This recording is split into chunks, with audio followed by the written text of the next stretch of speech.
చంద్రబాబు నాయుడు గారికి, ముఖ్యంగా పవన్ కళ్యాణ్ గారికి ఒకటి చెప్పదలుచుకున్నాను చాలా సూటిగా. మనిషి చచ్చిపోయాడు సార్. డెడ్ బాడీకి ఉన్న విలువ తెలుసా మీకు? డెడ్ బాడీకి ఉన్న విలువ తెలుసా మీకు అని అడుగుతా ఉన్నా.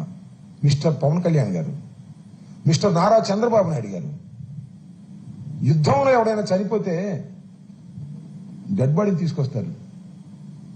అమెరికాలో ఎవరైనా చనిపోతే మన బంధువులు డెడ్ బాడీని తీసుకొస్తారు సార్. వారం రోజులైనా 10 రోజులైనా తీసుకొస్తారు. విమానం యాక్సిడెంట్లో చనిపోతే ఆ సీట్లో ఉన్నటువంటి ముద్దనైనా తీసుకొచ్చి ఖననం చేసుకుంటారు. ఆ సీట్లో ఉన్న ఎముకల్ని తీసుకొచ్చి ఖననం చేసుకుంటారు. సాయి కృష్ణ యొక్క బాడీని అప్పచెప్పకోకుండా తల్లి ఆవేదన తీర్చలేదే, ఈ ధర్మమేనా పవన్ కళ్యాణ్ గారు? అదే వంటి క్రిమినలా? అంటే బూడి చేసేసి బూడిని కూడా తల్లికి ఇవ్వకోకుండా, డెడ్ బాడీ ఇవ్వకోకుండా అతను క్రిమినల్ అని చెప్పేసి మీరు మాట్లాడుతున్నారంటే అసలు మానవులేనా మీరని అడుగుతా ఉన్నా. మానవత్వం ఉందా అని అడుగుతా ఉన్నా. అదేమంటే 14 ఏళ్ల యువతిని రేప్ చేశాడు అంటున్నారు. ఎవరు? చనిపోయి బూడిదయ్యాడా, శవమయ్యాడా, కుళ్ళిపోయాడా, పాతి పెట్టారా తెలియనటువంటి ఒక 25 ఏళ్ల యువకుడి గురించి నువ్వు మాట్లాడుతున్నావు.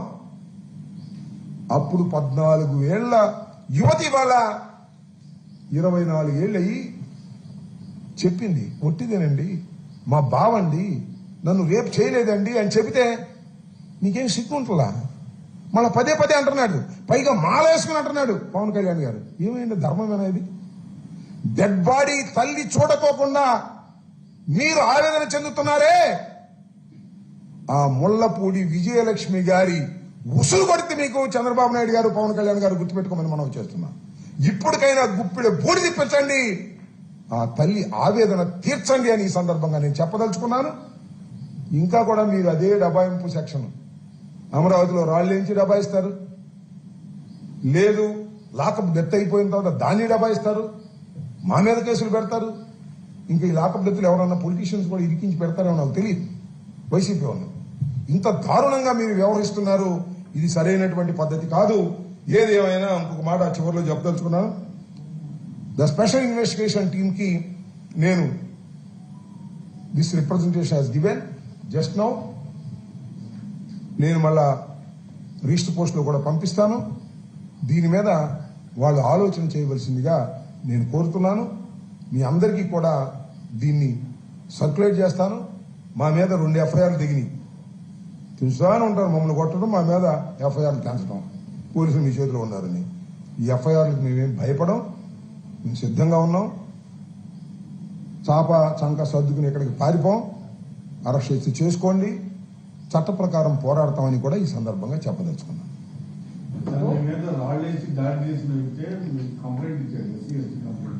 అదే టీవీలో క్లియర్ కనపడుతుందబ్బా, ఆ రాయటం క్లియర్ కనపడుతుంది. చూడండి, మీరు కళ్ళుంటే చూడండి. చంద్రబాబు నాయుడు గారు కళ్ళుంటే చూడవయ్యా. నారా లోకేష్ గారు, రాయి వేసిన వాడే మా మీద కంప్లైంట్, SC/ST కేసు. రాయి వేసి ఎవరి మీద వేశాడు? కానిస్టేబుల్ మీద వేశాడు. కానిస్టేబుల్ తగిలింది, వాడి ఉద్దేశం మాది. కానీ కానిస్టేబుల్ రక్షక భటుడు వెళ్ళాడు అక్కడ, వాడి దెబ్బ తగిలింది. చాలా ప్రాణాపాయం జరిగిందని అనుకున్నారు, తర్వాత రికవర్ అయ్యాడు. Well, we are happy that. మా మీద కేసు పెడతారు. ఎవడు? ఆ రాయేసిన వాడే కంప్లైంట్ ఇస్తాడు. SC/ST కేసు మా మీద పెడతారు. SC/ST కేసు పెడితే 1 నెల రోజుల్లో 15 రోజుల్లో లోపల పెట్టచ్చు అని పెట్టుకుని ఏం చేస్తారా? మమ్మల్ని ఏం చేస్తారు? ఉండడానికి సిద్ధపడుతున్నాం. సో ఇలాంటి వాటికి బెదిరిపోయి పారిపోవాల్సిన అవసరం లేదు ప్రజాస్వామ్యంలో. ఇంత మూల్యాన్ని మీరు చెల్లించక తప్పదు.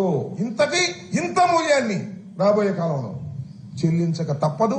రాష్ట్రంలో ఉన్నటువంటి 5 కోట్ల ప్రజానీకం, including your party people is also observing. People are also observing. ఏది న్యాయమో ఏది ధర్మమో వాళ్ళ మనసుకు తెలుసు, బయటపడకపోవచ్చు. తెలుగుదేశం వాళ్ళకి కూడా తెలుసు.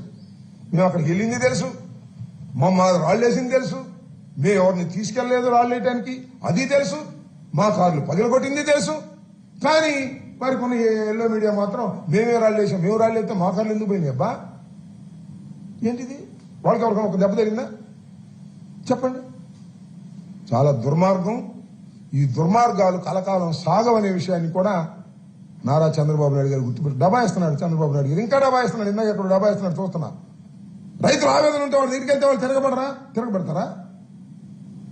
వాళ్ళేంటి ఆవేదన ఉన్న రైతులు వేరు, వాళ్ళ దగ్గరికి మేము వెళ్తున్నాం. వీళ్ళే ఉంది మధ్యలో మట్టి అమ్ముకునేవాడు. వీళ్ళందరినీ పోగేశాడు. దుష్టశక్తులు అందరినీ పోనేసి నారా లోకేష్ గారు చేస్తున్నటువంటి పని ఆయన నియోజకవర్గం కాబట్టి ఇది దుర్మార్గం అని కూడా మరొకసారి చెప్పదలుచుకున్నాను.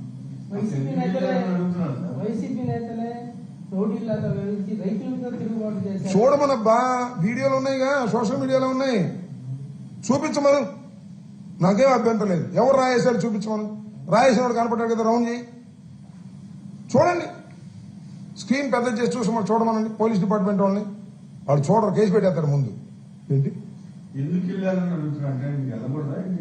ఏమో అనేగలుగుతుంది. ఎందుకు వెళ్ళాలంటే అది పాకిస్తాన్ ఏమో. అది ఏమో పాకిస్తానా? ఏమన్నా వీసా కావాలా? అమరావతి వెళ్ళడానికి పర్మిషన్ కావాలా? వీసా కావాలా? ఏంటి నాకు అర్థం కాల. చంద్రబాబు నాయుడు గారి పర్మిషను, లోకేష్ గారి పర్మిషను తీసుకుని మేము అమరావతి వెళ్ళాలా? చెప్పండి, నాకు అర్థం కాలేదు. ఈ రాష్ట్రానికి మంత్రులు చేసిన వాళ్ళు, ఎమ్మెల్సీలు ఉన్నారు, నాయకులు ఉన్నారు. ఏంటిది? చాలా దుర్మార్గం, చాలా తప్పు చేస్తున్నారు, ప్రజలు గమనిస్తున్నారని మాత్రం చెప్పదలుచుకున్నారు.